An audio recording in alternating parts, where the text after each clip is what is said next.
Hey everyone, and welcome back to the channel. Today we're diving deep into one of the ocean's most enduring and chilling mysteries, the legendary Bermuda Triangle. For decades, this patch of ocean has been blamed for countless disappearances, sparking tales of alien abductions, sea monsters, and even portals to other dimensions. But what if I told you the truth is far more intriguing, and perhaps a little less supernatural? Get ready to uncover the real story behind the disappearances, the legends, and the ultimate deception. Our journey begins in the Atlantic, back in the 1950s. Imagine a vast expanse of blue, seemingly routine, yet hiding a terrifying secret. American newspapers started documenting unexplained vanishings, 5 separate incidents over just 5 years. We're talking 1 boat, 9 planes, and roughly 135 civilians and crewmen, all gone without a trace. This was the first time this particular region, stretching between Florida, Bermuda, and Puerto Rico, was suspected of being abnormally prone to nautical disappearances. A provocative mystery was born. Fast forward 2 years, and a paranormal magazine arbitrarily outlined the region, thrusting the concept of an enigmatic triangle onto the world. But it wasn't until 1964 when the American pulp fiction magazine Argosy screamed "Lost in the Bermuda Triangle" across its cover that the legend truly solidified. This article, fueled by severely embellished narratives, fictitious quotes, and alarming suppositions, was designed to entertain, not to inform, and boy, did it entertain. Now the legend, a mystery for mystery's sake, traces its dark roots all the way back to 1492. Christopher Columbus himself, sailing the North Atlantic, noted some strange phenomena.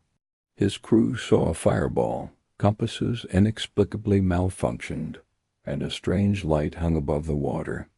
Sounds pretty mysterious, right? Well, let's peel back the layers.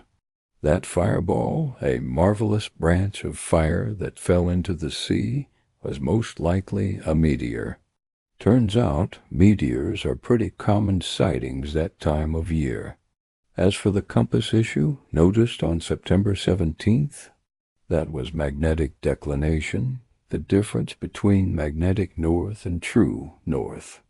Alarming for Columbus at the time, sure, but now it's a completely understood scientific phenomenon.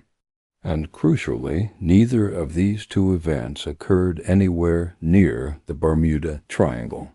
They happened firmly in the middle of the North Atlantic. Only the final event, that strange light, a small wax candle that rose and lifted up, was sighted within the triangle's confines. But here's the kicker. Columbus never called it inexplicable. Mere hours later, land was sighted, suggesting the light was a torch or bonfire from the indigenous population, a simple indication of land. The enigma only holds true if you refuse to look beneath the surface. Yet no incident defines the terror like Flight 19, December 5, 1945. A squadron of 5 Avenger torpedo bombers departed Fort Lauderdale, Florida, for what should have been a routine navigation exercise. 14 experienced pilots and crewmen. 2 hours into their route, they were supposed to be heading home when the radio logs record the first chilling words. The flight leader, Instructor Charles Taylor, was disoriented. Both his compasses were malfunctioning. Multiple ground stations maintained sporadic contact, listening to the pilots argue over directions and bearings as the signal weakened. Taylor, an experienced pilot, had flown training exercises over the Florida Keys many times before, and it is here that the cold reality of human error takes hold. Taylor confused the islands of the Bahamas for the Florida Keys. He was heard saying, I am over land, but it's broken. I'm sure I'm in the Keys, but I don't know how far down," demonstrating a growing confusion that led him to distrust his instruments, even though a simultaneous dual compass malfunction was highly unlikely. Believing he was in the Keys, Taylor pressed north, trying to find land. A fatal decision that instead took them further out to sea. Turning west would have saved their lives, but from his confused perspective, it meant flying into the Gulf of Mexico. As the sun set, the weather turned violent, and visibility plummeted. Desperation bled through the radio. Fly in close formation, and when one plane drops to 10 gallons of gas, all planes will land together, Taylor commanded, suggesting they would sink as a group. The last messages were grim. "Have to land on water, unless landfall, and we may have to ditch any minute." But the night held one more catastrophic punch.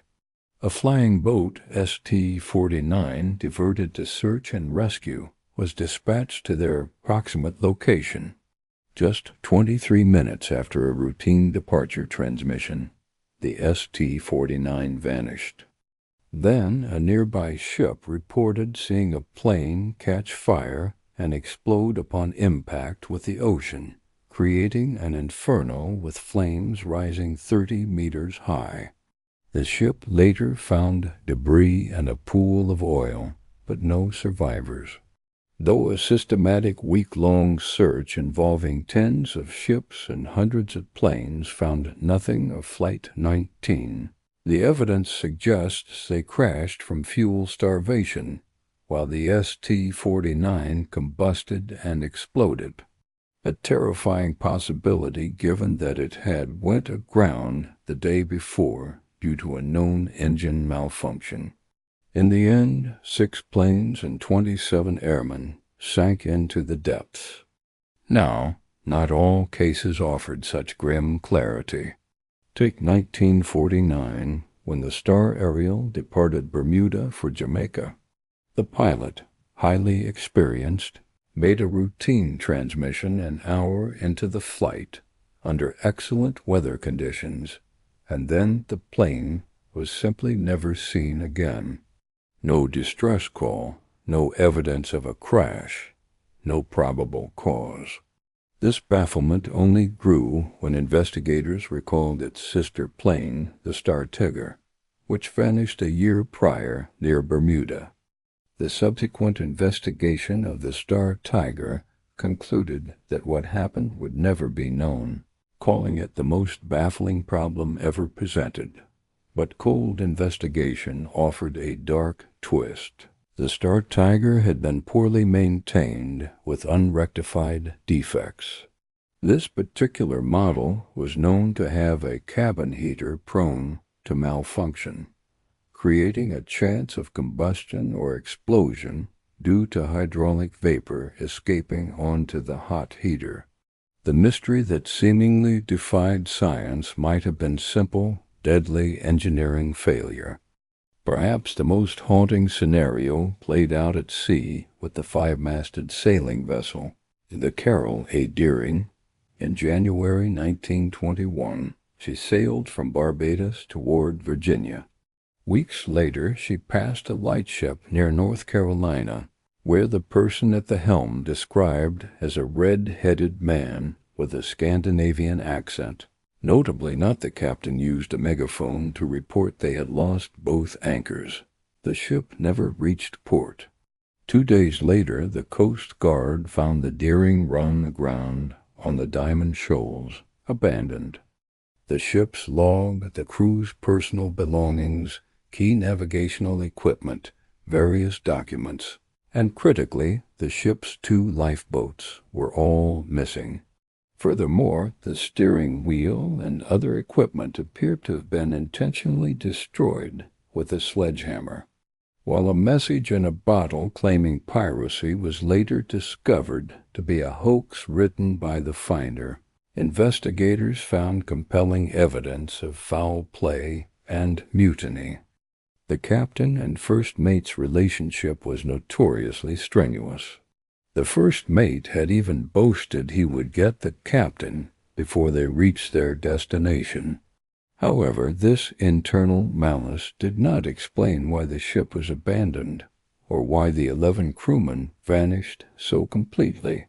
The suspicion deepened when, soon after the Deering passed, another vessel, a large, black steamship, appeared sailing in her wake, ignoring all hails and unfurling at canvas to cover its nameplate before speeding away. Perhaps the crew conspired to commit mutiny, or perhaps that mysterious black vessel was indeed chasing the Deering. The sea holds its secrets close, but here's the ultimate deception: the triangle itself. No official authority, including the U.S. Coast Guard, marks this region on charts or warns the population, even though it's a highly trafficked area of the ocean. If the Bermuda Triangle were anything but a legend, shouldn't there be a sign for imminent death by supernatural forces? The truth is that ships and planes vanishing without a trace is tragically common, and not unique to this corner of the North Atlantic. The area simply ticks all the boxes for high risk. It sees a ton of traffic. It is frequently invaded by hurricanes and storms, and it is intersected by the powerful Gulf Stream, creating unpredictable conditions. Proponents of the legend often expand the borders arbitrarily, blaming the triangle for incidents that occurred safely outside its boundaries, such as the Deering, which cleared the triangle only to go all hocus-pocus later. The fundamental flaw of the entire enigma is the staggering variation in the alleged incidents. Some vanishings occur during storms, some when the sea is calm, some during the day, some at night. Probable causes range wildly: mechanical failure, explosions, human error, sabotage, fuel starvation, piracy, mutiny, and inexperience. Whatever this mysterious force is, it is certainly not selective about what, when, or how it strikes. The true mystery is not what sank the ships, but why people so adamantly insist upon the mundane being mysterious. The planes and ships, and possibly submarines, sank into the depths of the ocean for very real, very human, and very scientific reasons. So while the Bermuda Triangle makes for a fantastic story, the evidence points to a much more grounded reality.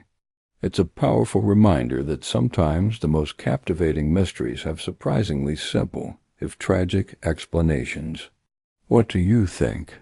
Did this shed new light on the Bermuda Triangle for you? Let me know in the comments below. And if you enjoyed unraveling this mystery with me, please give this video a thumbs up, share it with your friends, and don't forget to subscribe for more fascinating dives into the unknown.